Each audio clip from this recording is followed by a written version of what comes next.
The billionaire rushes to his mother's funeral, and his heart stops when he sees his ex-wife standing by the grave holding a baby with his unmistakable eyes. Hi, my beautiful family. This is a powerful story that will absolutely move your soul. Make sure you watch until the very end, because what happens will leave you breathless. Don't forget to subscribe. It's super easy. Just hit that like button, click subscribe, and drop a comment saying, "I'm watching." Let's dive into this emotional journey together with open hearts and genuine connection. Garrett Hale's mother was being lowered into the ground when he saw the woman he destroyed 5 years ago standing beneath an oak tree holding a baby that had his eyes. And in that single moment, every achievement he'd spent half a decade building turned to absolute dust in his hands. The shock didn't arrive gradually. It detonated through his nervous system with the force of a grenade exploding in his chest cavity, stealing his breath, stopping his heart, rewriting every assumption he'd made about the choices that had brought him to this moment of reckoning. The October wind tore through Riverside Cemetery with vicious intent, scattering crimson and gold leaves across headstones that marked the final resting places of people who'd once believed they had all the time in the world to fix their mistakes. Garrett stood at the edge of his mother's grave wearing a charcoal suit that cost $17,000, Italian leather shoes that had been handcrafted specifically for his feet, and a watch that could have funded a small family's living expenses for an entire year. Yet he felt more exposed and vulnerable than he'd ever felt in his 34 years of calculated existence. Patricia Hale's casket gleamed beneath the overcast sky, all mahogany elegance and brass fixtures, expensive and impressive and utterly hollow, much like the relationship they'd maintained during her final years when ambition had consumed every hour he might have spent actually knowing the woman who'd given him life. The mourners surrounding him represented a carefully curated collection of people who'd flown in from 3 continents, not because they loved Patricia Hale, but because attending the funeral of a woman worth $200 million was simply what powerful people did to maintain their positions in the intricate social hierarchies that governed their world. Garrett recognized venture capitalists whose investment decisions could make or break entire industries, CEOs whose companies employed tens of thousands, society fixtures whose names appeared in the same sentences as words like philanthropy and legacy, and distant relatives who'd emerged from decades of obscurity specifically to pay respects to a fortune they'd always coveted more than the human being who'd accumulated it. They approached him with mechanical precision, offering condolences that had been polished smooth through repetition, their sympathy professionally appropriate and emotionally bankrupt. And Garrett responded with the same hollow courtesy, because he'd been trained since childhood to perform grief rather than actually feel it. Charles Brennan from the North Point Group clasped Garrett's shoulder with a firm grip that powerful men use to communicate solidarity without actual intimacy. His expression arranged in the sympathetic configuration that ambitious people practiced in mirrors before attending events where emotion might be expected. The man had been trying to schedule a meeting with Garrett for 6 weeks, pursuing an acquisition deal worth $300 million. And apparently even funerals represented networking opportunities in the circles where they operated. Garrett heard himself responding to whatever Charles was saying, his voice producing appropriate sounds about appreciation and difficult times, his brain operating on complete autopilot, while his attention fractured across multiple simultaneous calculations about quarterly projections and market positioning and strategic expansions that suddenly felt monumentally stupid and pointless. Then he saw her, and every careful defense he'd constructed over 5 years of deliberate forgetting simply disintegrated. Rowan Ashford stood 30 yards away beneath an ancient oak tree whose branches spread across the cemetery like arms offering shelter to the grieving, and her presence felt simultaneously impossible and inevitable, as though she'd materialized directly from his subconscious mind, where she'd lived rent-free since the night he'd watched her walk out of their apartment carrying nothing but a single suitcase and the shattered remains of every promise he'd made about their future together. She wore black that somehow emphasized rather than diminished her devastating beauty, the simple dress clinging to curves that his hands still remembered in dreams he'd never admit to having, her auburn hair catching what little light managed to penetrate the cloud cover and turning it into something approaching liquid fire. But it was what she held in her arms that stopped Garrett's heart completely, that sent his world spinning off its axis, that destroyed every lie he'd told himself about moving on and making peace with his choices. The baby couldn't have been more than 6 months old, wrapped in ivory blankets that contrasted sharply with Rowan's dark clothing. And even from this distance Garrett could see features that genetic lottery couldn't explain away as coincidence. The infant possessed the sharp jawline that 3 generations of Hale men had passed down like an inheritance more reliable than money. Tiny fingers that curled with the same unconscious grace that Garrett had watched his mother display at 1,000 formal dinners. And eyes, those unmistakable blue-gray eyes that marked every photograph in the Hale family albums going back to his great-grandfather's immigration from Scotland. Mathematical certainty crashed through Garrett's consciousness with devastating precision, the timeline aligning with brutal accuracy. 5 months of pregnancy hidden behind the anger and hurt that had characterized their final months together. 9 months of gestation while he'd buried himself in work specifically to avoid thinking about what he'd lost. And now this moment of recognition that was rewriting everything he thought he understood about the cost of his ambition. His mother had known. The realization struck him with the force of physical violence. Patricia Hale, who'd spent her final months trying to reconcile with a son she'd raised with more lectures about legacy than actual affection, had somehow discovered the existence of her grandchild and reached out to Rowan in secret, maintaining a connection that Garrett had been too proud and too stubborn and too convinced of his own rightness to pursue himself. Her cryptic final words suddenly assembled into devastating clarity, the puzzle pieces falling into place with the sound of his entire world cracking open. Some treasures remain hidden until we're brave enough to search for them. She'd whispered 3 days before the stroke that had stolen her consciousness and eventually her life, and he dismissed it as medication-induced confusion rather than recognizing it for the final gift it had been, the roadmap to everything that actually mattered. Buried in a sentence he'd been too arrogant to decode. Their eyes met across 30 yards of consecrated ground, across 5 years of silence and hurt and deliberate distance, and Garrett felt the collision of past and present with such intensity that time itself seemed to fracture and collapse. Suddenly he was 29 again, standing in their apartment doorway at 2 in the morning after missing yet another dinner because of a crisis that had felt important at the time. Watching Rowan pack her belongings with tears streaming down her face while she explained in a voice made of broken glass that she couldn't compete with his empire and wouldn't destroy herself trying. He remembered the exact shade of hurt in her emerald eyes, the precise timbre of her voice when she'd said she was done being the woman he loved when it was convenient and ignored when ambition called. The way her hands had trembled when she'd slipped off the engagement ring he'd presented with such confidence just 8 months earlier. Garrett became aware that Charles was still speaking, something about quarterly projections or market analysis or some other topic that had seemed crucial 10 seconds ago, and now felt as relevant as discussing furniture arrangements on a sinking ship. He turned to the man mid-sentence, his movement sharp enough to communicate dismissal without requiring actual words. And Charles's expression shifted from professional sympathy to confused concern as he registered that something had fundamentally changed in Garrett's demeanor. The billionaire's carefully maintained composure was cracking visibly, fissures spreading across the polished surface he'd spent years perfecting. And people were beginning to notice that the man who'd built a technology empire worth billions was staring across the cemetery like he'd seen a ghost that had the power to unmake everything he'd become.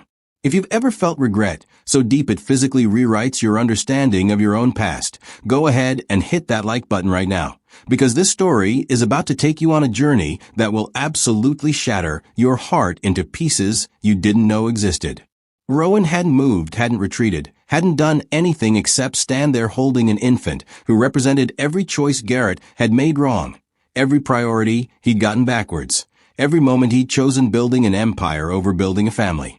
The baby stirred in her arms, tiny features scrunching in that unconscious mimicry of concentration that infants displayed when processing new stimuli, and Garrett felt something fundamental shift in his chest, some tectonic plate of his emotional landscape moving for the first time in years, creating earthquakes in territories he believed were permanently frozen. His mother's casket had reached the bottom of its descent, the mechanism that had lowered it producing a final mechanical click that sounded like a door closing on one chapter of his life. And Garrett Hale realized with devastating clarity that he was standing at a crossroads where every step forward would require him to finally confront the man he'd become in his desperate pursuit of being someone important. Garrett's mind fractured into 1,000 fragments of memory as he stood frozen at his mother's graveside, each piece of the past bleeding through the present moment with such vivid intensity that he could no longer distinguish between what was happening now and what had destroyed him then. He remembered the first time he'd seen Rowan Ashford at the Pemberton Foundation charity auction 6 years ago, how she'd been standing near the bar wearing an emerald dress that matched her eyes, and how she'd overheard him dismissing a potential investor's concerns about work-life balance with a comment about weakness being the luxury of people without vision. She turned to him with a smile that had been equal parts amusement and challenge, her voice carrying just enough volume for the surrounding crowd to hear when she'd said that arrogance looked particularly unattractive on men who confused ambition with actual character. And Garrett had felt something ignite in his chest that he'd later recognize as the moment his carefully ordered world had begun its inevitable unraveling. The memory superimposed itself over the current scene like a double-exposure photograph. Rowan's face 6 years ago overlapping with Rowan's face now, both versions looking at him with expressions that suggested she could see straight through every defense he'd constructed to protect himself from the truth about who he'd become. Their courtship had been a collision of equals, two people who'd recognized in each other the same driving hunger for something more than the ordinary lives their backgrounds had prescribed. And Garrett had fallen with a kind of reckless abandon that terrified men who'd built their identities on control and calculation. He'd pursued her with single-minded intensity, showing up at the graphic design studio where she freelanced with coffee and pastries at 7 a.m, leaving notes on her car windshield with quotes from the poets she'd mentioned loving, taking her to a rooftop garden in Brooklyn where they'd lain on a blanket watching stars that were barely visible through the city's light pollution, while she'd explained her dreams of building her own design firm, and he'd described his plans to revolutionize data analytics in ways that would make him independently wealthy before 35. The memory of her laugh cascaded through his consciousness, the way she traced patterns on his chest while telling him that ambition was attractive but obsession was dangerous, and how he'd promised with absolute conviction that he'd never let success consume the parts of himself that made him human. The proposal had happened in their tiny apartment in Hell's Kitchen, the one-bedroom place with the leaking faucet and the radiator that clanged like a medieval torture device. And Garrett had gotten down on one knee beside their second-hand couch while presenting a ring he'd saved for 6 months to afford. Rowan had cried tears that soaked through his shirt when she'd thrown her arms around his neck, whispering yes against his skin with such fierce joy that he'd felt invincible, certain that nothing could ever separate them because what they'd built together was strong enough to withstand any external pressure.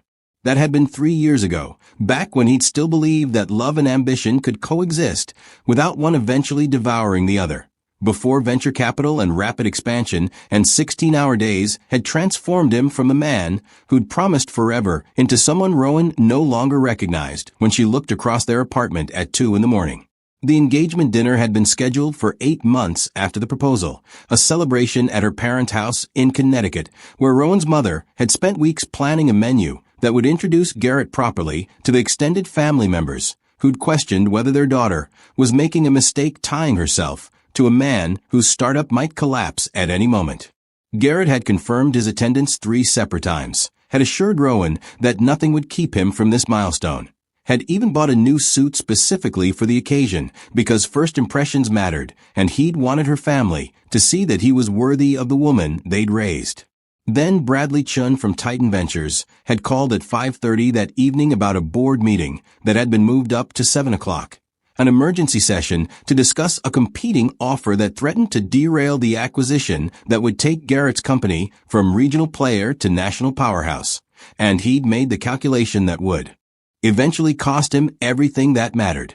He'd called Rowan from the car, hearing her voice shift from excited anticipation to devastated disbelief, as he'd explained that this was just one dinner, but the board meeting represented the entire future of the company. And he could still hear her response echoing through 5 years of accumulated regret. "If you miss this, Garrett, you're telling me exactly where I rank in your list of priorities." and I'm finally ready to believe you." He'd missed the dinner, had stayed at that board meeting until 11:30 discussing valuation models and market penetration strategies. And when he'd finally gotten home at 1 in the morning, Rowan had been sitting on their couch with a suitcase packed and her eyes red from hours of crying. Her final words had been delivered in a voice made of broken glass and steel, each syllable cutting through his defenses with surgical precision. "I can't compete with your empire, Garrett. And I won't destroy myself trying to be enough for a man who's already married to his ambition. I deserve someone who chooses me not when it's convenient, but when it's hard. And you've proven tonight that I will never be your priority when success is on the line." He'd tried to argue, had attempted to explain the importance of the meeting, had promised that things would get better once the acquisition closed. But she'd simply picked up her suitcase and walked out of their apartment and out of his life with a finality that had felt like watching his own heart walk away in human form. Garrett's attention snapped back to the present with violent force, his mind performing calculations that his emotional defenses desperately wanted to reject, but his analytical brain couldn't deny. The baby in Rowan's arms appeared to be approximately 5 to 6 months old based on size and motor control, which meant birth would have occurred in April or May, which meant conception would have happened in July or August of the previous year, which aligned with devastating precision to their final night together before she'd left. They'd made love with desperate intensity that night after the engagement dinner disaster, Rowan crying against his shoulder while he'd apologized with his body because his words had already proven worthless. And he believed in that moment that physical connection could bridge the emotional chasm that was growing between them. He'd been catastrophically wrong, but apparently that night had created consequences neither of them had anticipated. A life that had grown in secret while Garrett had buried himself in work specifically designed to help him forget what he'd lost. The infant shifted in Rowan's arms, turning slightly so that Garrett could see his profile more clearly, and the resemblance was undeniable even from 30 yards away. The baby possessed the distinctive Hale jawline that appeared in every family photograph going back 4 generations. The same chin that Garrett saw in his mirror every morning. The identical blue-gray eyes that his mother had always claimed were the mark of Scottish ancestry that refused to dilute regardless of who married into the family. Tiny hands curled with unconscious grace that reminded Garrett of his mother's elegant gestures. And even the way the infant's head tilted suggested genetic programming that couldn't be explained away as coincidence or wishful projection. This was his son. The mathematical certainty was absolute. And Garrett had missed the first 6 months of his child's life because he'd been too proud to reach out after Rowan left, too convinced that she'd been wrong to demand he choose between love and success, too committed to proving that he could build an empire without needing anyone. "Could you have made different choices if you'd known?" Garrett heard himself whisper, the words emerging without conscious permission, his internal monologue becoming externalized in a voice so quiet that the mourners surrounding him couldn't quite hear, but could sense something fundamental breaking in the man who'd always projected invulnerable confidence. "Would you have stayed if she told you? Or would you have resented the obligation, turned a child into another item on your list of responsibilities that competed with your precious company for attention and resources?" The questions had no answers because the scenario they described had never occurred. Rowan had apparently chosen to raise their son alone rather than forcing Garrett into a fatherhood he might have approached as a burden, and that choice communicated more about his failures than any accusation she could have verbalized. She'd known him well enough to predict that he would have treated their child as another obligation to manage rather than a human being to cherish, and she'd loved their son enough to spare him that experience, even if it meant doing everything alone. Garrett's feet began moving before his conscious mind had fully processed the decision to cross the 30 yards of consecrated ground that separated him from the woman who'd walked away 5 years ago, and the son he'd never known existed, each step carrying him through clusters of mourners who instinctively parted as they registered the expression on his face. He moved with single-minded determination that made business associates and family friends step aside without requiring explanation, their conversations dying mid-sentence, as they witnessed something they'd never seen before. Garrett Hale, completely stripped of the polished composure that had become his trademark, his carefully constructed facade cracking with each footfall that brought him closer to a confrontation that would either destroy him completely or offer the first genuine chance at redemption he'd experienced in half a decade. The physical journey across the cemetery became symbolic of the emotional wasteland he was traversing. Every yard of distance representing months of silence and years of regret. The autumn leaves crunching beneath his expensive Italian leather shoes, sounding like the breaking of bones or the shattering of carefully maintained illusions. Charles Brennan called after him with confusion evident in his voice. Something about needing to discuss the North Point acquisition before the end of the quarter. But Garrett didn't even acknowledge the words, because $300 million deals suddenly felt as consequential as deciding what color socks to wear when measured against the reality of a child who carried his DNA and a woman who'd apparently raised that child completely alone. The mourners Garrett passed registered his trajectory and began connecting dots with the speed of people whose careers depended on reading social situations accurately. Their gazes shifting between the billionaire's obvious distress and the beautiful woman holding an infant beneath the oak tree. And Garrett could practically hear the calculations running through their minds as they assembled pieces of a story that would dominate gossip channels for months. Let them talk, he thought with uncharacteristic disregard for his public image. Let them speculate and judge and draw whatever conclusions they wanted. Because, for the first time in his adult life, he genuinely didn't care what powerful people thought about his personal business, when the alternative was missing this moment through cowardice or pride. Rowan watched him approach with an expression that revealed nothing of what she might be thinking or feeling. Her emerald eyes tracking his progress with a careful assessment of someone who'd learned through painful experience that Garrett Hale's intentions and his actual follow-through existed in completely different universes. She didn't retreat as he closed the distance, didn't turn away or attempt to avoid the confrontation that was clearly coming. But she also didn't offer any welcoming signals that suggested his presence was desired or appreciated. Her body language communicated a complex message that Garrett's analytical mind struggled to decode. She'd come to his mother's funeral knowing he would be here, which suggested some level of willingness to interact. But her rigid posture and guarded expression made clear that whatever conversation they were about to have would occur entirely on her terms. The infant in her arms stirred as Garrett's shadow fell across them, tiny features scrunching as the baby transitioned from sleep to wakefulness, and Rowan's hand moved instinctively to support the small head with practiced maternal grace that made Garrett's chest constrict painfully. The baby's eyes opened, and Garrett found himself staring into a miniature version of his own face, the blue-gray irises that marked 3 generations of Hale men now looking up at him with the unfocused curiosity that characterized infant vision. Harrison, if that was his name, Garrett realized he didn't even know his own son's name, studied him with an intensity that felt impossibly profound for someone so young. Tiny eyebrows drawing together in concentration, as if trying to solve the puzzle of this stranger's face. The moment stretched with unbearable weight, father and son regarding each other for the first time across a chasm of lost months and deliberate absence. And Garrett felt something fundamental crack open in his chest, some chamber of his heart that he believed was permanently sealed rupturing with force that nearly brought him to his knees right there on the cemetery grass. "Hello, Garrett," Rowan said finally, her voice carrying the same throaty warmth that had once whispered his name in darkness and laughed at his terrible jokes and soothed his anxieties about building an empire, though now that warmth was carefully controlled.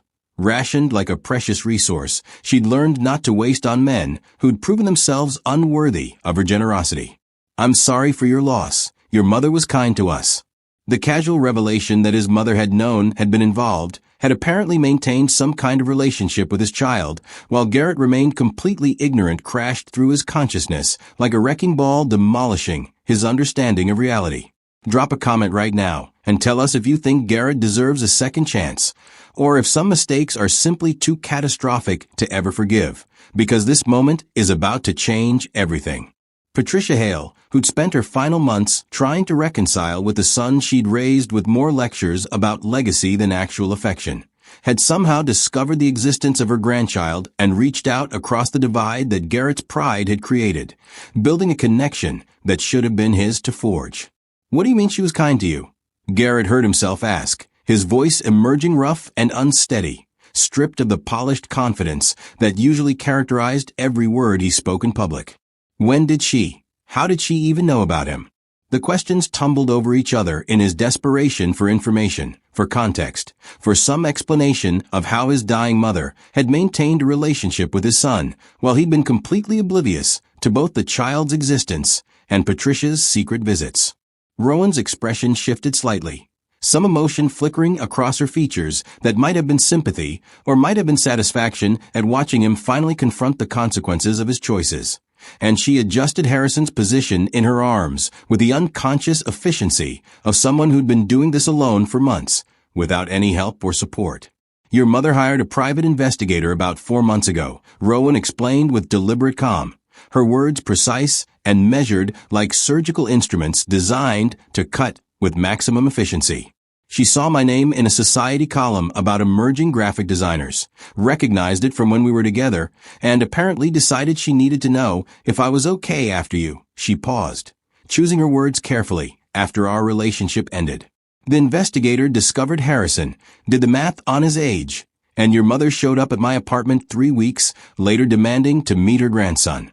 Garrett's world tilted violently, his carefully constructed narrative about Patricia's final months disintegrating, as he realized his mother had spent her remaining time on Earth building the family connection that he'd been too proud to pursue, reaching across his mistakes to know the child he'd never known existed.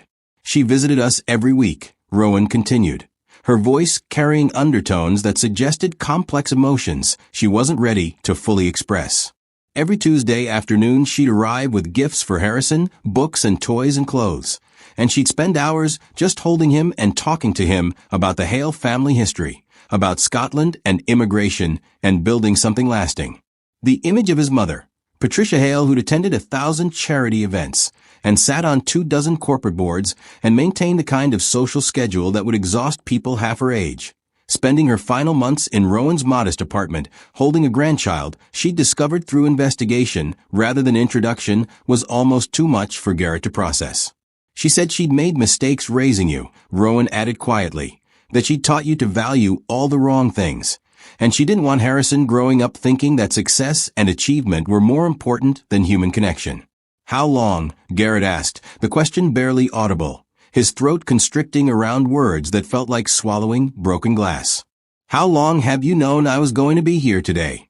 Rowan's eyes met his with a directness that felt like physical impact, her gaze communicating years of hurt and anger and disappointment that she'd apparently processed alone while raising their child in circumstances he could only imagine. Your mother invited us. She replied simply, the revelation detonating through Garrett's consciousness like a bomb designed specifically to destroy whatever remained of his emotional equilibrium. She said her final wish was for you to meet your son, that she tried to tell you herself, but you were always too busy with meetings and acquisitions to spend more than 20 minutes at her bedside. So she decided to arrange this introduction herself. The accusation embedded in those words was devastating precisely because it was completely accurate. Garrett had visited his dying mother exactly 4 times in her final 2 months, each visit scheduled between conference calls and cut short by urgent business that had felt important at the time and now felt obscenely trivial. He has your eyes, Garrett whispered, his gaze locked on Harrison's face, studying features that genetics had assembled into an undeniable verdict on paternity. And your mother's hands, Rowan responded, her voice softening slightly as she looked down at the infant cradled against her chest. He's curious and intense, and he studies everything like he's trying to decode the entire universe, just like he used to when we first met. The comparison to Garrett used to be before ambition had consumed everything. Gentle in his personality landed with brutal precision, highlighting the transformation that had cost him everything that actually mattered. What's his name? Garrett asked, realizing with fresh shame that he was standing here discussing his own son without even knowing what to call the child who'd been alive for 6 months, while Garrett had been completely absorbed in building wealth that suddenly felt worthless. Harrison, Rowan replied, watching Garrett's face carefully as though trying to gauge whether he recognized the significance. Harrison James Ashford, I gave him your middle name even though you weren't there to ask permission. The gesture of including his name despite his absence felt simultaneously generous and devastating, proof that Rowan had considered him even while raising their son alone, that some part of her had wanted Harrison to carry a connection to the father who'd never known he existed. "Why didn't you tell me?" Garrett asked, the question emerging before he could stop it. And immediately he saw Rowan's expression harden. Her brief softness vanishing behind walls he'd given her every reason to construct. "Because I found out I was pregnant 2 weeks after I left," Rowan said with controlled precision that barely masked years of accumulated anger. "And by then you'd already proven that you prioritized board meetings over our engagement dinner, conference calls over conversations about our future, and your company's expansion over every promise you'd made about building a life together. So forgive me for assuming that fatherhood would just become another obligation you'd resent for interfering with. Your climb to the top." The words struck Garrett with the force of physical blows, each accusation landing with devastating accuracy, because he couldn't dispute a single element of her logic. Couldn't argue that she'd been wrong to predict exactly how he would have responded to the news of an unplanned pregnancy during the most crucial phase of his company's growth. He'd given her every reason to believe that a child would be viewed as a complication rather than a blessing, an inconvenience rather than a miracle. And standing here, now realizing the cost of the man, he'd become felt like drowning in regret, so deep it had no bottom. "Your mother understood that," Rowan continued, her voice softening slightly as she shifted topics from Garrett's failures to Patricia's unexpected redemption. "When she showed up at my apartment that first time, I almost didn't let her in, because I assumed she'd come to threaten me or offer money to disappear or do whatever wealthy families do when inconvenient grandchildren appear unexpectedly. But she just stood in my doorway, crying, actually crying, and she said the most extraordinary thing." Rowan paused, her gaze distant as she recalled the moment that had apparently transformed both women's understanding of what family could mean. She said, "I raised my son to value all the wrong things. I taught him that achievement mattered more than connection, and success was more important than love. And I can't fix what I've broken him, but maybe I can know my grandson before I run out of time to do at least one thing right."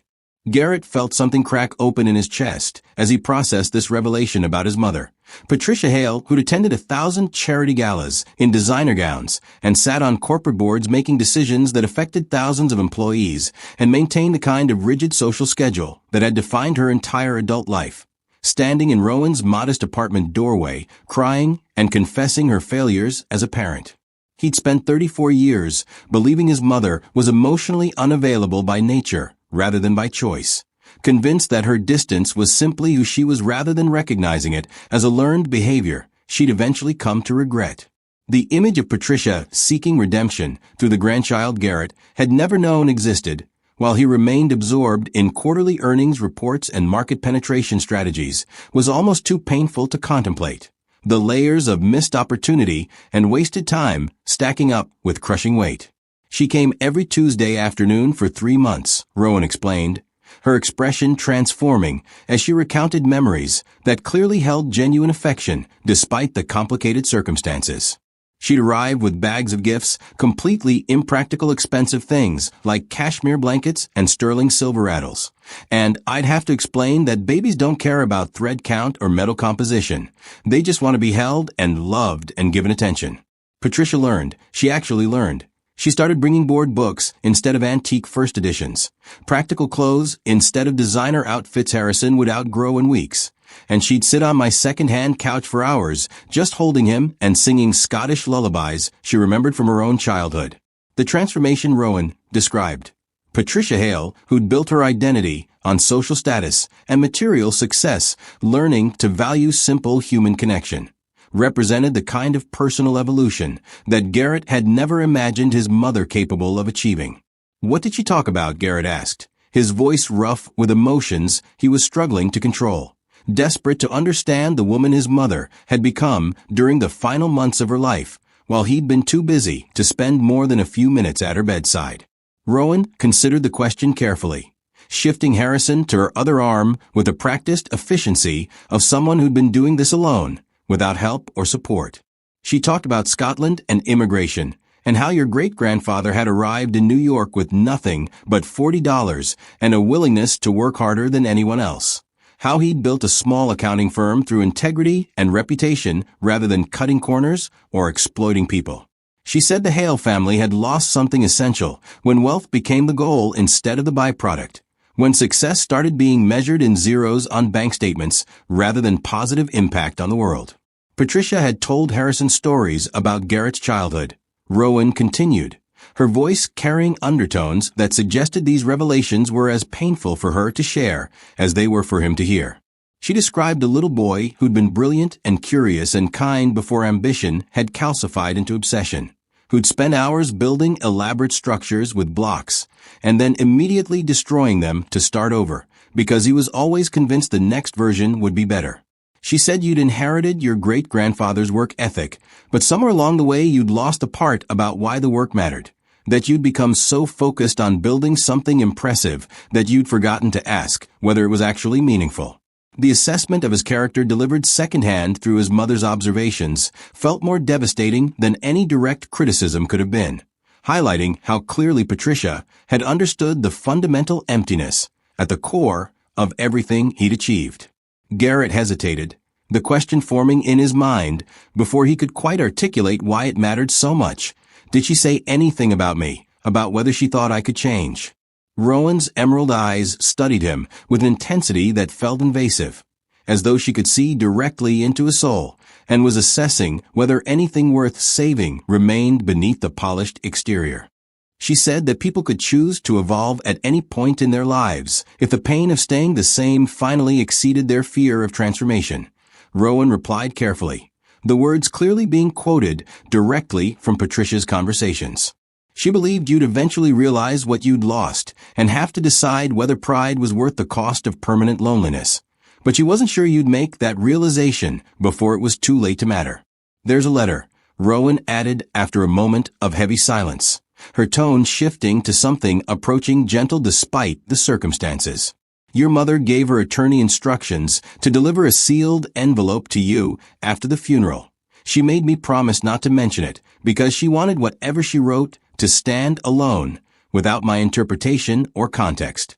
The revelation that Patricia had left him final words, had spent some portion of her remaining time crafting a message that would be delivered posthumously, filled Garrett with emotions he couldn't quite name, dread and hope and desperate need all tangled together.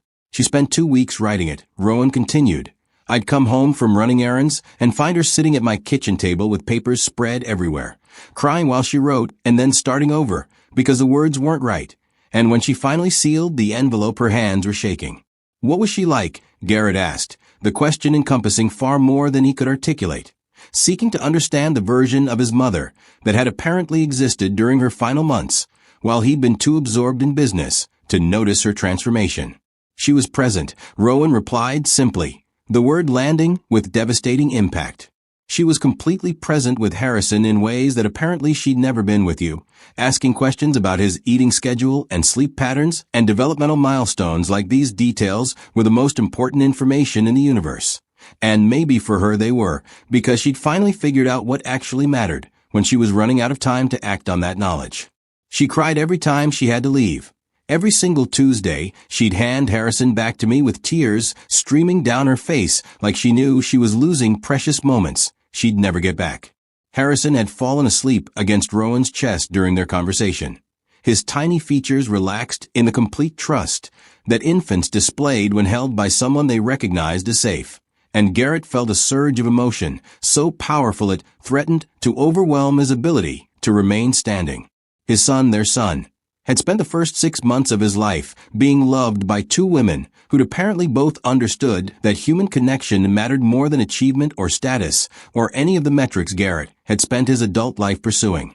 Patricia had found redemption through this grandchild, had transformed herself from cold socialite into devoted grandmother, had learned to value presence over prestige during the final chapter of her life, and Garrett had missed all of it because he'd been too busy building an empire that suddenly felt like an elaborate monument to his own emptiness. Mr. Hale, a voice interrupted from behind them, formal and slightly apologetic, and Garrett turned to find Richard Morrison, his mother's attorney for the past 20 years, approaching with a leather portfolio tucked under his arm and an expression that suggested he was about to deliver something significant. Your mother left specific instructions that I was to give you this immediately following the burial service. she was quite insistent about the timing. Richard extended a cream-colored envelope that had been sealed with actual wax, the old-fashioned kind that Patricia had always preferred for correspondence she considered important, and Garrett's hands trembled slightly as he accepted the final communication he would ever receive from the woman who'd given him life and apparently spent her last months trying to teach him how to actually live it. "I should go," Rowan said quietly, her tone suggesting she understood that whatever Patricia had written deserved to be processed privately. But Garrett's hand shot out with desperate speed, his fingers catching her wrist with enough urgency to communicate that he couldn't face this alone. "Please," he said, the single word emerging raw and stripped of any pretense. "Please stay. I need you here for this. I can't do this by myself." Rowan's emerald eyes searched his face with an intensity that felt invasive, clearly weighing whether his vulnerability was genuine or just another performance designed to manipulate her sympathy. But something in his expression must have convinced her, because she nodded slowly and shifted Harrison's weight to settle more comfortably for what they both sensed would be an extended moment. Garrett's fingers fumbled with the wax seal, his hands unsteady in ways they never were during business negotiations or corporate presentations. And when the envelope finally opened, he found 3 pages of his mother's distinctive handwriting, the elegant script that had signed charity donation checks and corporate documents, now employed for the most personal communication she would ever deliver. He began reading, and Patricia Hale's voice emerged from the page with such clarity that it felt like she was standing beside him, speaking directly into his consciousness. "My dearest Garrett," the letter began, "if you're reading this, then I've run out of time to say these words to your face. Though we both know I had years to speak these truths and chose silence instead because I was too proud and too afraid to admit how catastrophically I failed you as a mother. I raised you to value achievement over connection, success over love, and accomplishments that would look impressive in obituaries over the small daily moments that actually constitute a meaningful life. And I can see now with the clarity that approaching death provides that I created a man who's brilliant and driven and completely hollow at his core." The words struck Garrett with devastating precision, each observation landing like a physical blow, because his mother had apparently understood exactly what he'd become and recognized her own complicity in that transformation. "I spent 34 years teaching you that emotions were weaknesses to be managed rather than experiences to be honored."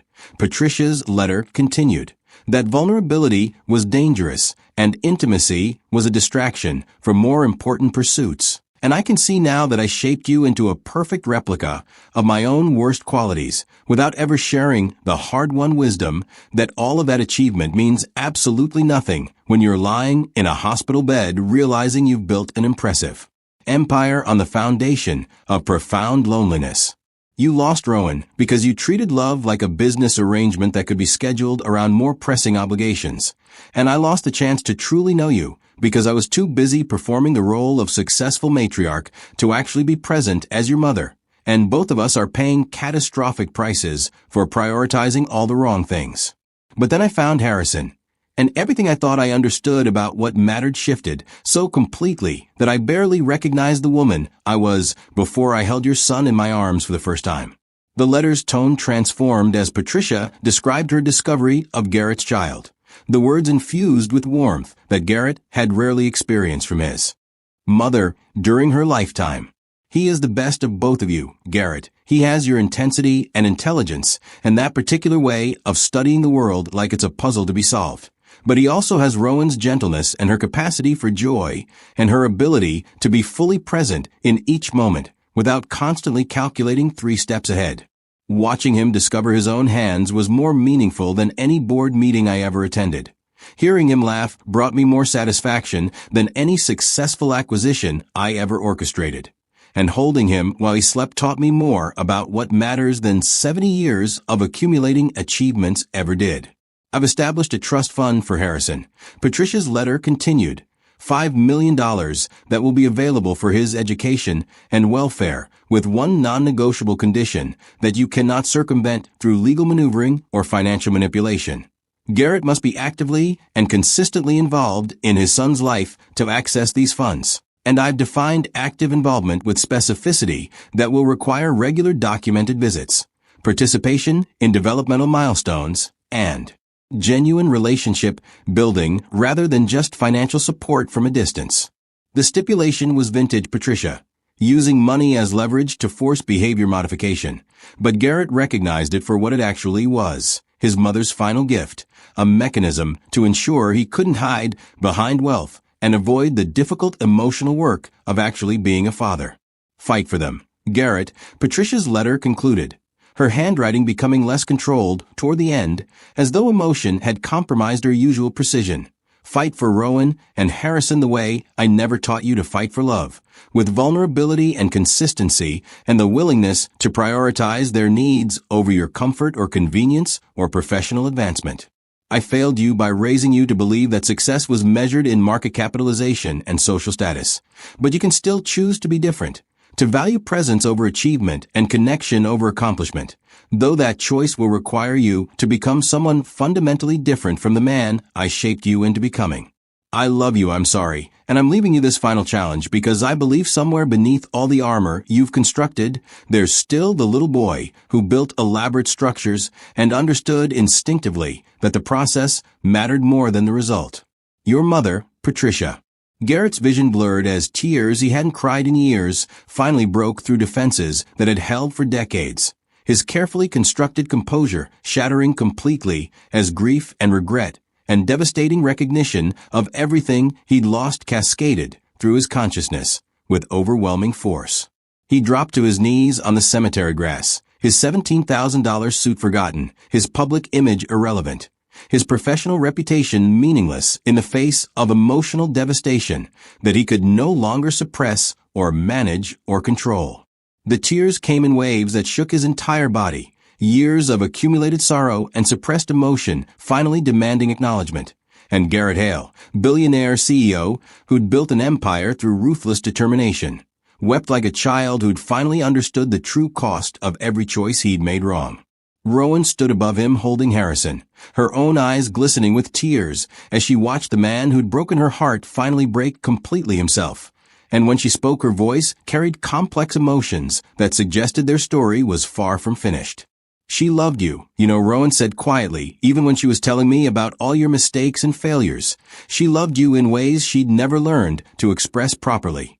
And she died hoping you'd figure out how to be different before it was too late.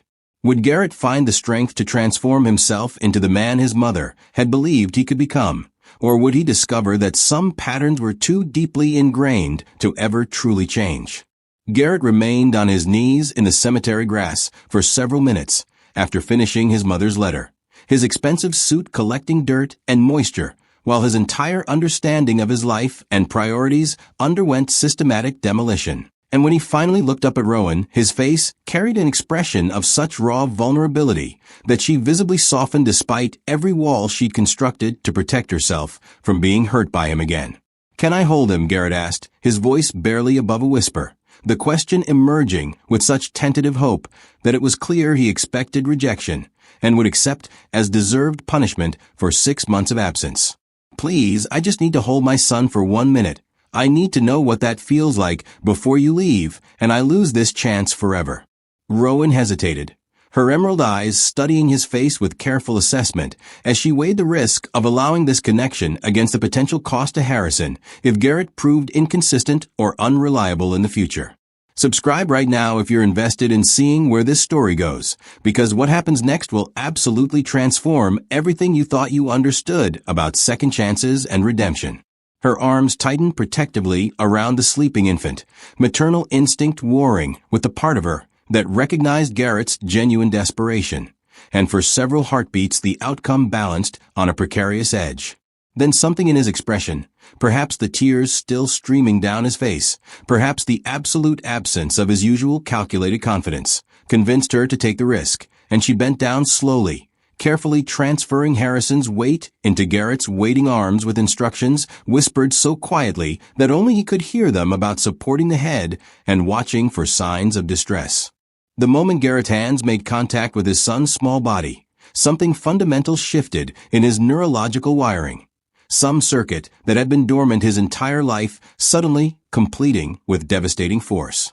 Harrison weighed almost nothing, maybe 15 pounds of compact human potential wrapped in soft cotton, and the warmth radiating from the infant's sleeping form felt like holding concentrated sunlight or bottled miracle or physical proof that the universe contained more meaning than quarterly earnings, reports, and market valuations.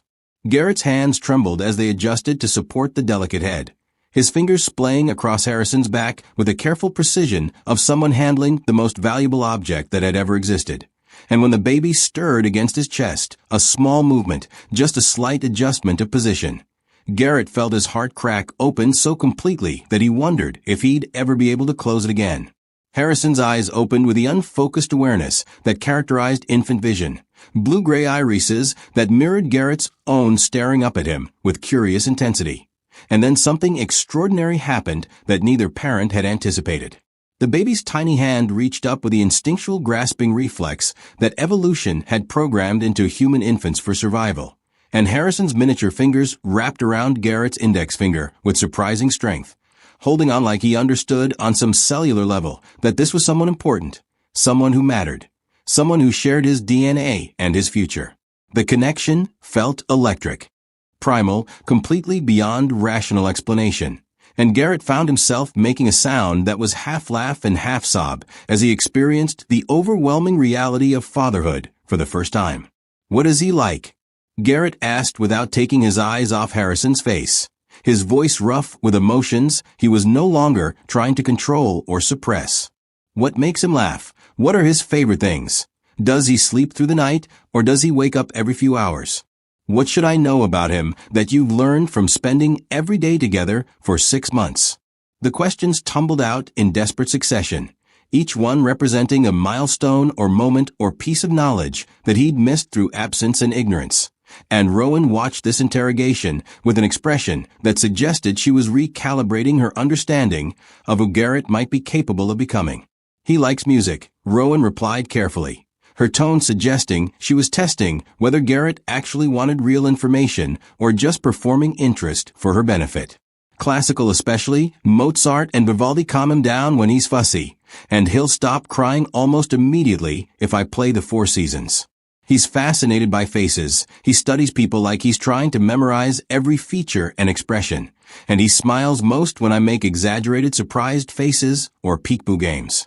The details painted a picture of Harrison's personality that Garrett had no context for, months of developmental milestones and emerging preferences that he'd missed completely, and each revelation felt like another item being added to a list of his failures. "He doesn't sleep through the night yet," Rowan continued, her voice carrying undertones of exhaustion that Garrett suddenly recognized as chronic sleep deprivation. "He wakes up every 3 hours wanting to eat, and sometimes he'll be awake for 2 hours in the middle of the night just looking around, completely alert and interested in everything, but completely unwilling to go back to sleep. I've been working from home doing freelance graphic design because daycare costs more than I can afford, and I can't maintain a regular office schedule when I'm operating on 4 hours of interrupted sleep." The casual revelation of the circumstances Rowan had been navigating alone, single motherhood on a freelance income in one of the most expensive cities in America, struck Garrett with the force of physical violence. "Where do you live?" he asked, though he suspected he already knew the answer based on Rowan's mention of cost constraints and his understanding of New York City real estate economics. "Studio apartment in Brooklyn," Rowan confirmed, her chin lifting slightly as though daring him to judge her circumstances. "Williamsburg, 700 square feet, that costs more than it should, because everything in this city costs more than it should, but it's clean and safe and close to a park where I can take Harrison when the weather's nice." The image of Rowan raising their son in a 700 square foot studio while Garrett lived in a penthouse with more bathrooms than she had rooms was obscene in its disparity, highlighting the grotesque inequality that his wealth had created between them. "Let me help," Garrett said with growing urgency, his offer emerging before he'd fully considered its implications. "Money, housing, anything you need. I can transfer funds today. I can have my real estate team find you a proper apartment with space for Harrison to grow. I can set up accounts for his education and health care and whatever other expenses you've been managing alone." The words spilled out in a torrent of desperation, his instinct to solve problems through financial resources asserting itself automatically, and he genuinely believed that offering money was the first step toward fixing everything he'd broken through absence. "I don't need your guilt money, Garrett." Rowan's response cut through his offer with surgical precision, her voice carrying steel beneath its surface calm. "Harrison and I are fine. We've been fine for 6 months without any help from you. And I'm not interested in accepting charity from a billionaire who suddenly discovered paternal feelings at his mother's funeral." The rejection landed with devastating force because it was completely justified. Her refusal to accept his money communicating that she understood the difference between actual support and attempting to purchase absolution for past failures. "This isn't charity," Garrett protested, his volume increasing despite Harrison sleeping peacefully in his arms. "This is me taking responsibility for my son, providing for his needs the way any father should, ensuring he has access to resources and opportunities that I have the ability to provide. You're being prideful and stubborn, and you're potentially limiting Harrison's future because you're angry at me, which I understand and deserve, but he shouldn't suffer because of my mistakes." The argument felt logical in Garrett's mind, a reasonable assessment of the situation that separated Rowan's emotional response from Harrison's practical needs. "Don't you dare suggest that I'm limiting my son's future." Rowan's voice dropped to a dangerous whisper, her anger finally breaking through the controlled composure she'd maintained throughout their conversation. "I've given Harrison everything that actually matters, love and attention and presence and consistency, while you were building your empire and congratulating yourself on achievements that mean absolutely nothing to a 6-month-old who needs his father to show up and be present rather than just throwing money at problems from a comfortable distance. Harrison doesn't need a penthouse or a trust fund or whatever guilt-driven financial gesture you're planning. He needs a father who's actually there, who changes diapers at 3 in the morning and reads board books 17 times in a row and shows up for pediatrician appointments, even when there are important meetings scheduled. Then tell me what I need to do," Garrett said with desperation bleeding through every syllable, his arms still cradling Harrison with protective tenderness that seemed to contradict everything Rowan knew about the man who'd chosen corporate expansion over their engagement dinner. "Tell me how to fix this, how to prove I've changed, how to be the father Harrison deserves, and you needed me to be 5 years ago when I was too stupid and too arrogant to recognize what actually mattered." His willingness to accept instruction rather than assert control represented such a fundamental departure from the Garrett she'd known that Rowan found herself momentarily disarmed, her carefully constructed defenses wavering against the possibility that grief and revelation might have actually transformed him into someone capable of growth. "If you want to be in Harrison's life," Rowan said slowly, each word carefully chosen and weighted with significance, "then you earn it. You show up consistently and reliably. You prove through sustained action over months, rather than dramatic gestures in a single emotional moment, that you've actually changed in fundamental ways rather than just experiencing temporary remorse that will evaporate once you return to your normal routine.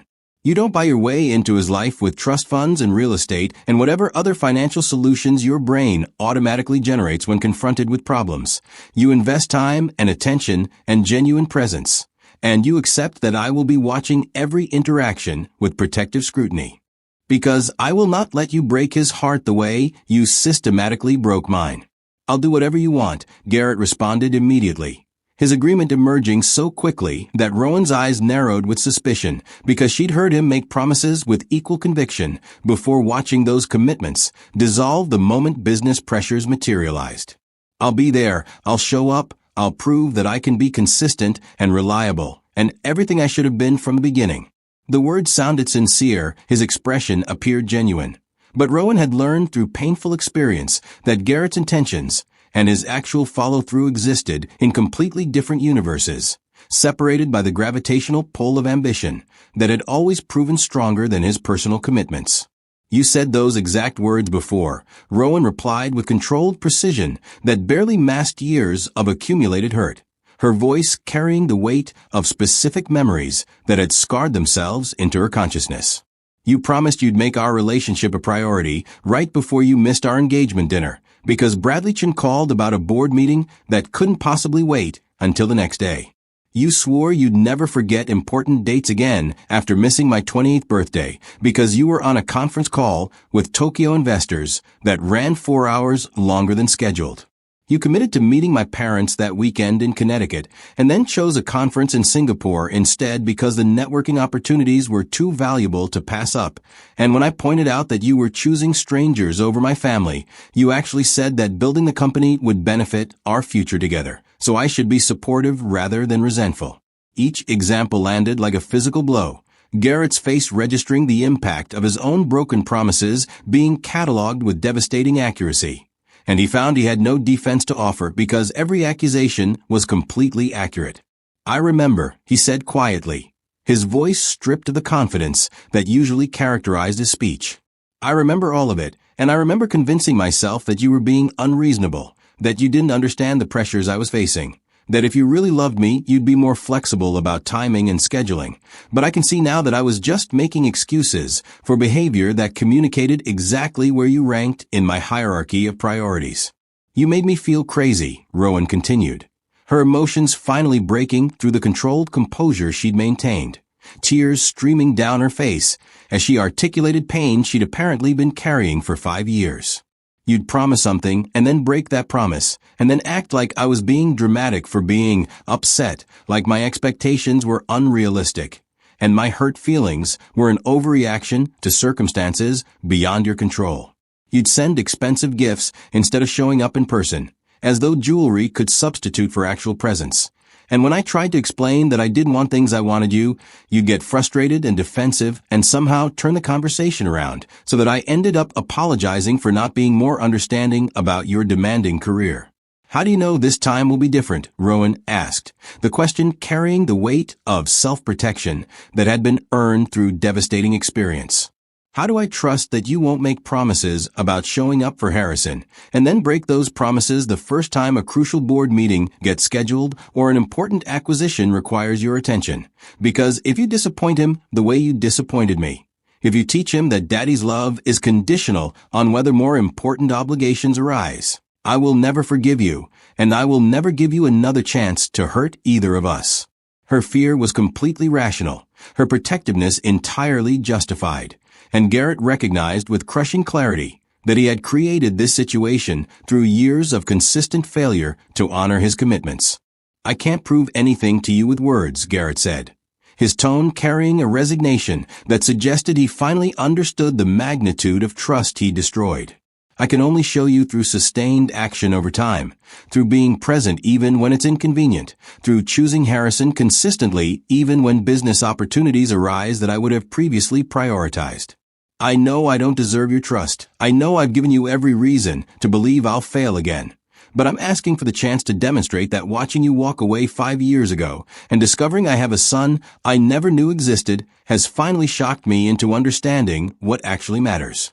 Here are my terms, Rowan stated with the finality of someone drawing boundaries that would not be negotiated or compromised. Supervised visits only, scheduled at least 2 weeks in advance, so I can plan around my work commitments and Harrison's routine. No spontaneous drop-ins at my apartment because you're feeling paternal one random Tuesday. No attempt to use your wealth or influence to circumvent the structure I'm establishing. You show up at the times we agree on, you stay for the duration we've scheduled, and you leave when I say it's time regardless of whether you think you need more time or want to extend the visit. You accept that I am the primary parent making all major decisions about Harrison's welfare, and your role is supplementary until you've proven over months of consistent behavior that you can be trusted with greater involvement. The terms were harsh, the restrictions comprehensive, the power dynamic completely tilted in Rowan's favor, and Garrett recognized that he had absolutely no leverage to negotiate for anything different. I agree, he said simply, his acceptance delivered without hesitation or attempt to modify her conditions. Whatever structure you need to feel safe allowing me into Harrison's life, I'll follow exactly as you've outlined. I understand that I'm starting from a position of complete untrustworthiness, and I accept that earning my way back into your good graces will require sustained effort over a timeline you control completely. Can you honestly tell me that you won't resent these restrictions when they interfere with your schedule? Rowan pressed, clearly testing whether his compliance would survive the first inconvenience. When you have to choose between a lucrative business opportunity and a scheduled visit with Harrison, when showing up consistently means sacrificing something you would have previously prioritized, when being the father he deserves requires you to become fundamentally different from the man you've spent the last decade becoming. Her questions cut to the core of whether transformation was actually possible or whether Garrett's current emotional state represented temporary remorse that would evaporate once the funeral's intensity faded. "I can't promise I won't struggle," Garrett replied with more honesty than he'd offered in years. "But I can promise that I'll show up anyway, that I'll choose him even when it's difficult, that I'll prioritize being his father over building a bigger empire, because my mother's letter finally made me understand that dying with impressive achievements and no meaningful relationships is the definition of failure." Harrison stirred in his arms as though responding to the conversation happening above him, and Garrett looked down at his son's face with an expression of such profound love and regret that Rowan felt her defenses crack slightly despite her determination to remain unmoved by dramatic emotional displays. The funeral reception was being held in the estate's grand ballroom, a space designed to accommodate hundreds of guests, with a kind of understated elegance that old money preferred. And when Garrett walked in with Rowan beside him and Harrison still cradled in his arms, the effect on the assembled mourners was immediate and electric. Conversations died mid-sentence, as heads turned in synchronized shock. The sight of a notoriously private billionaire holding an infant registering as such an anomaly that people literally stopped moving to process what they were witnessing. The gossip rippled outward from their entrance point with visible speed, spreading through clusters of tech industry titans and venture capitalists, and society fixtures like a stone dropped into still water, each concentric circle of whispered speculation building on the last, until the entire room buzzed with barely suppressed curiosity about this unexpected development. Marcus Chun from Titan Point Ventures approached with the aggressive confidence of someone who'd made billions betting on founders before they became household names, his expression carrying calculation that suggested he was already assembling pieces of information into narratives he could leverage for future advantage. "Hale, I didn't know you had a kid," Marcus said with false casualness that fooled absolutely no one, his eyes moving between Harrison's face and Garrett's with a kind of assessment that characterized people whose careers depended on reading situations accurately. "When did this happen? You've kept this remarkably quiet, given how much the media usually tracks your personal life." "5 months ago," Garrett replied, his voice carrying across the immediate vicinity with enough volume that surrounding conversations paused to hear his response. "And I'm only finding out now because I was too busy building a company to notice I was destroying a family, too absorbed in quarterly projections and market expansion to maintain contact with the woman I loved, too convinced that success mattered more than human connection to recognize that I was sacrificing everything meaningful for achievements that don't mean anything when measured against what I lost." The raw honesty in his confession created a vacuum of stunned silence. The assembled guests clearly unprepared for this level of public vulnerability from a man who'd built his reputation on calculated control and emotional detachment. The transformation in the room's atmosphere was palpable. The shift from gossip-fueled curiosity to genuine shock registering on faces that were accustomed to maintaining professional composure, regardless of circumstances. Garrett Hale, the billionaire CEO who guarded his privacy with legal teams and carefully managed public relations, was standing in his mother's funeral reception holding an infant while confessing to catastrophic personal failures in front of 300 witnesses who would absolutely discuss this moment for years. Rowan watched this display with an expression that suggested she was recalibrating her entire understanding of who Garrett might be capable of becoming, her emerald eyes reflecting surprise that appeared genuine rather than performative, as though she'd expected him to retreat behind his usual polished facade rather than embracing vulnerability that made him appear profoundly human. Jennifer Morrison, Patricia's closest friend for 4 decades, approached with tears streaming down her weathered face, her expression carrying emotions that went beyond the general grief of the funeral. "Your mother talked about this baby constantly these last 3 months," Jennifer said, her voice breaking as she reached out to stroke Harrison's cheek with gentle fingers. "She showed me pictures every single week, hundreds of photographs on her phone that she'd scroll through describing every expression and milestone like she was documenting the most important project of her life. She said Harrison saved her life by giving her purpose when she was dying, that knowing him made her final months meaningful in ways that all her achievements and social standing never had, and she died believing that discovering her grandson was the universe's way of showing her what actually mattered before she ran out of time.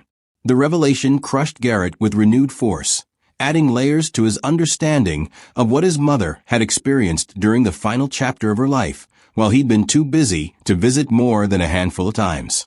Patricia Hale had apparently spent her remaining months being transformed by the grandchild Garrett had never known existed, finding redemption and purpose through Harrison while her son remained absorbed in building wealth that meant nothing when compared to the family connections he'd abandoned. Did she seem happy? Garrett asked Jennifer, his voice rough with emotions he was no longer attempting to control. In those final months when she was visiting them, did she seem at peace with how her life had turned out? She seemed more genuinely joyful than I'd seen her in decades, Jennifer replied with a sad smile that emphasized the tragedy of timing. All those years of charity galas and corporate board meetings and maintaining social status. And what finally brought her real happiness was sitting on a second-hand couch in Brooklyn, holding a baby who didn't care about her last name or her wealth or any of the things she'd spent 70 years accumulating.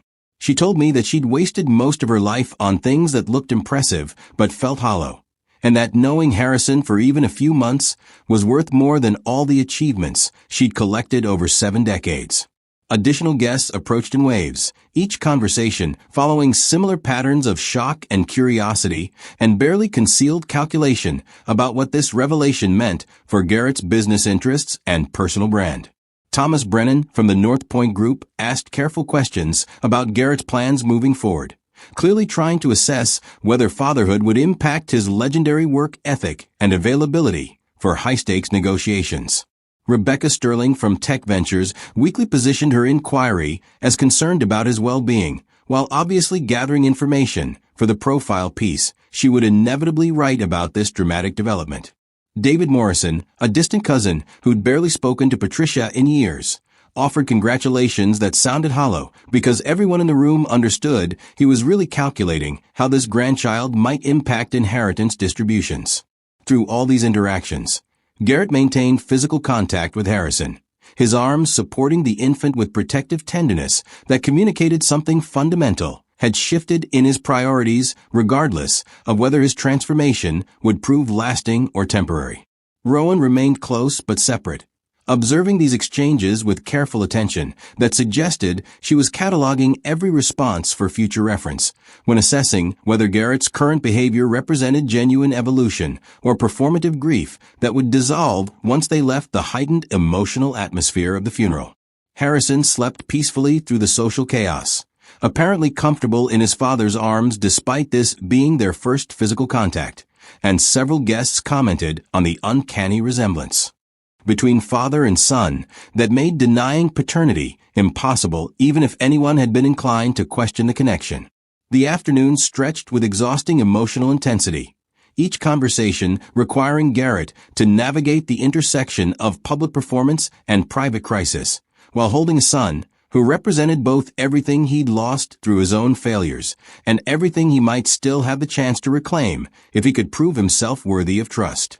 The room gradually emptied as guests departed with final condolences and barely concealed excitement about the gossip they would share the moment they reached their cars. And eventually only a handful of people remained among the expensive flower arrangements and untouched catering displays. Garrett's arms ached from supporting Harrison's weight for hours, but he found himself reluctant to return the infant to Rowan because each moment of physical contact felt precious in ways he couldn't adequately articulate. Each breath Harrison took against his chest, reminding Garrett of what was actually at stake in his attempt at redemption. Evening descended on Riverside Cemetery with a kind of gentle beauty that felt almost inappropriate given the emotional devastation that had characterized the day. Golden light filtering through autumn leaves to cast amber shadows across headstones that marked the permanent conclusions of lives that had once seemed infinite. The last guests had finally departed after hours of condolences and thinly veiled gossip, their expensive vehicles disappearing down the winding cemetery road, while Garrett and Rowan stood together beside Patricia's freshly covered grave in silence that felt heavy with everything that had been said and everything that remained unspoken. Harrison had woken briefly during the final hour of the reception, but had settled back into peaceful sleep against Garrett's shoulder, apparently comfortable enough with this stranger's presence to trust him with the vulnerability that sleep required. And Garrett found himself interpreting this acceptance as some kind of sign that redemption might actually be possible if he could sustain the commitment beyond this single emotionally charged day. Every Tuesday and Thursday evening, Garrett said quietly, his voice carrying the weight of promises he was terrified of breaking but determined to honor.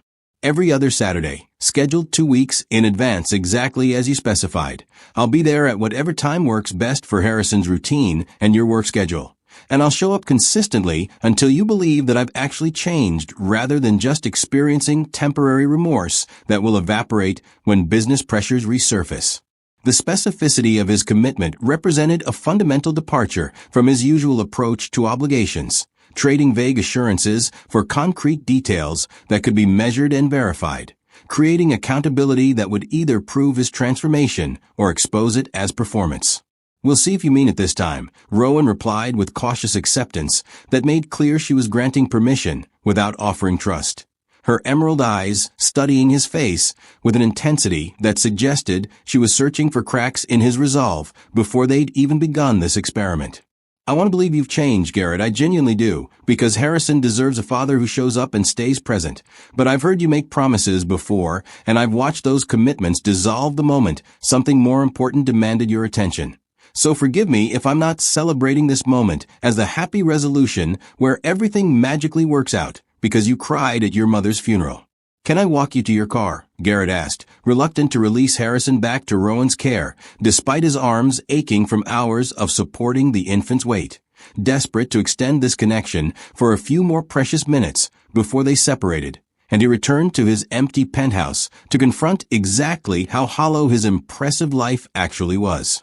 Rowan nodded slowly, gathering the small bag she'd brought with Harrison's supplies, and they walked together across the cemetery grounds in silence that felt companionable despite the complicated emotions swirling between them. Harrison remained asleep against Garrett's shoulder, his tiny body completely relaxed in trust that felt simultaneously miraculous and heartbreaking.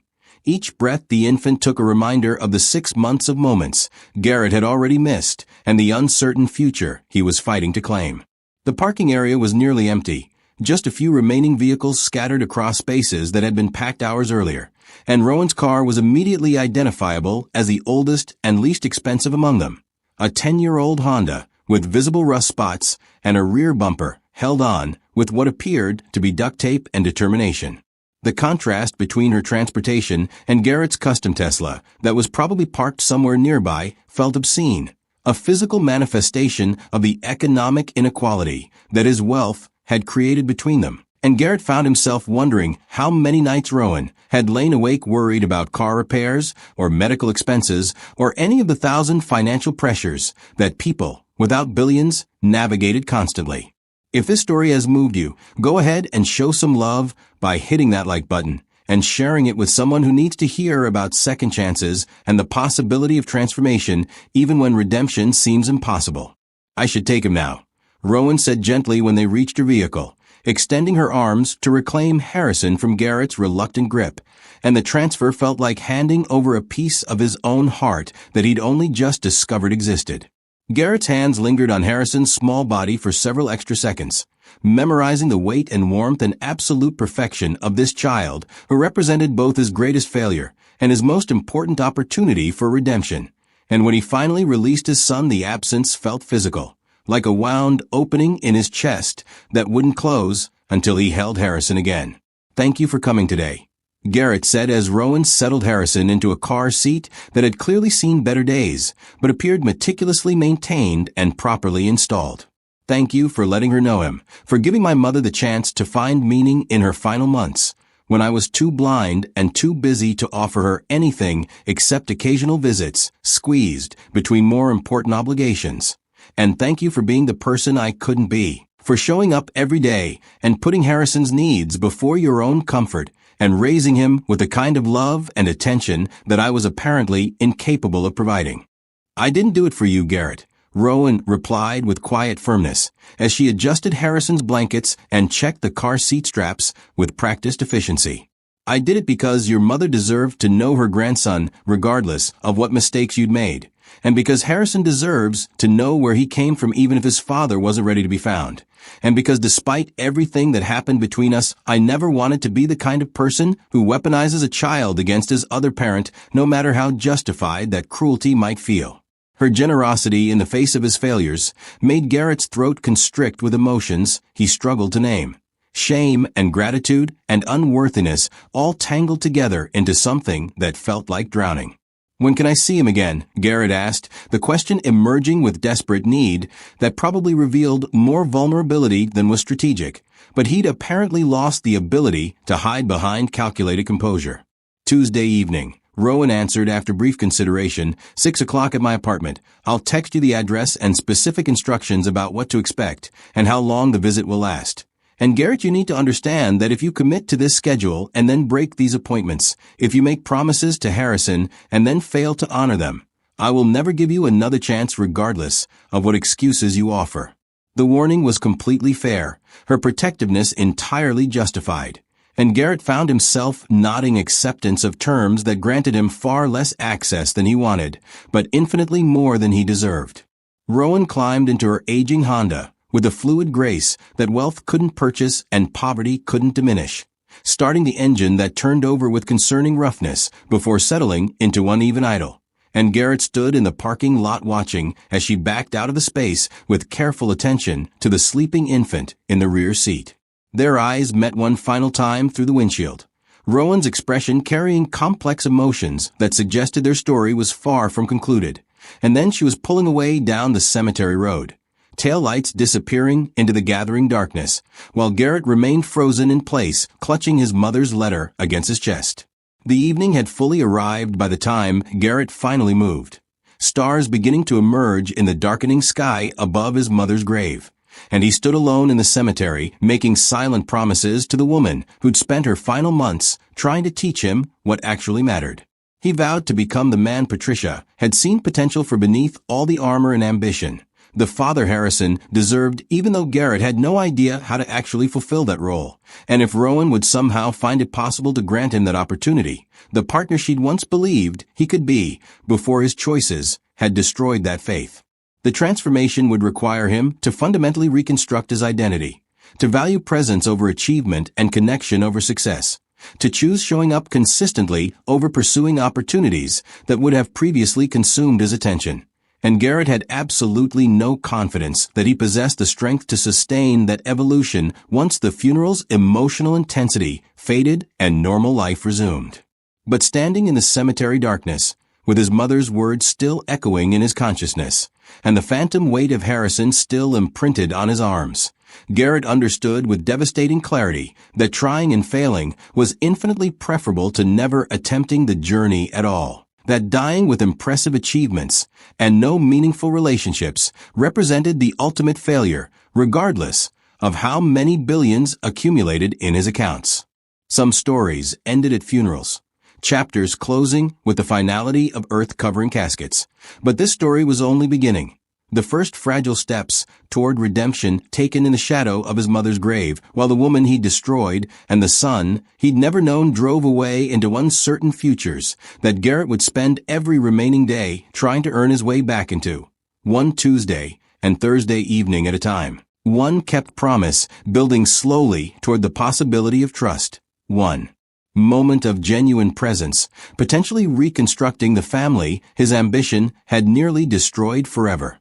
If this story touched your heart, hit that subscribe and like button right now, and let us know in the comments whether you believe Garrett can truly change, or if some mistakes cut too deep to ever fully heal. Share this with someone who needs to be reminded that it's never too late to fight for what truly matters. And subscribe to our channel because we bring you powerful stories like this one every single week. Stories about love, redemption, second chances, and the devastating beauty of human transformation. Drop a comment telling us what you would do in Rowan's position. whether you'd give Garrett another chance or protect your heart from someone who's already proven they can break it. And let us know where you're watching from, because we love connecting with our incredible community around the world. Turn on that notification bell so you never miss these emotional journeys that remind us all what it means to be beautifully, painfully, gloriously human. Thank you for watching, and remember, the most powerful stories aren't about perfection. They're about people brave enough to keep trying even when redemption feels impossible.